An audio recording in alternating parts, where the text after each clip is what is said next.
Je m'appelle Franck Simon, j'ai 43 ans, 3 enfants et des gourmands. J'en ai un spécialement qui, comme je pense beaucoup d'enfants qui aiment le Nutella, rencontre toujours la même problématique. Et nous, parents, on en a ras-le-bol. Les vêtements sont tachés, la maman doit laver et le papa se fait disputer. Au fur et à mesure des années, on s'est aperçu de plusieurs choses. D'abord, Nutella n'a jamais vraiment créé la cuillère Nutella. Le pot Nutella est toujours le même depuis des années. Son bouchon, toujours identique, est toujours strié. Comme on peut voir, mon garçon concerné a laissé ses empreintes. Et encore, c'est relativement propre.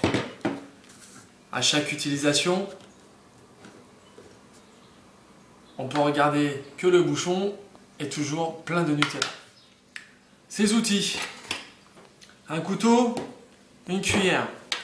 Le problème de la cuillère, je plonge la cuillère, je mets du Nutella sur la tartine, forcément, là je reste propre, il en reste.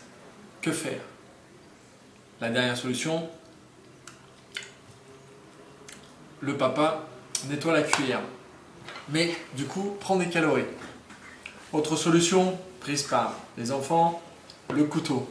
Au début tout va bien, ça reste sur la tartine, mais à un moment donné, quand il faut aller au fond du pot, qu'est-ce qu'on fait? Eh ben, on a du Nutella partout sur les doigts. Et moi, gourmand aussi, je nettoie les couverts de mon fiston. Pas de très bonne façon. Donc, aujourd'hui, nous allons expérimenter, après réflexion, un outil spécialement pour le Nutella. C'est un scoop, c'est la première, nous ne l'avons pas encore essayé.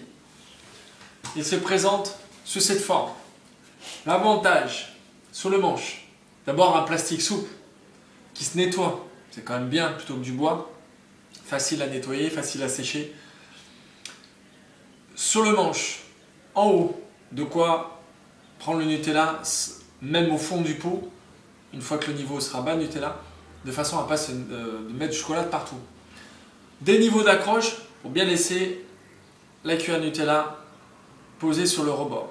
Et enfin, le fond, un fond expérimental, ajouré, bien évidemment, puisque Nutella ne fournit pas la cuillère, il faut bien aller jusqu'au fond du pot.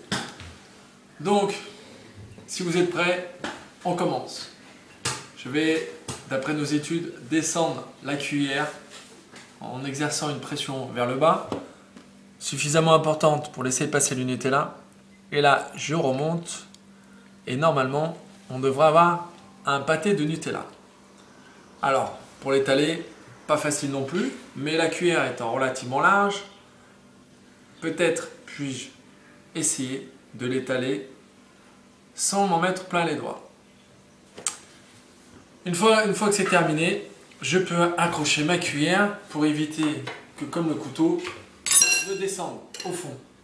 Voilà, j'espère que ce test, dans un premier temps, vous aura séduit. En tous les cas, si vous avez des idées, n'hésitez pas.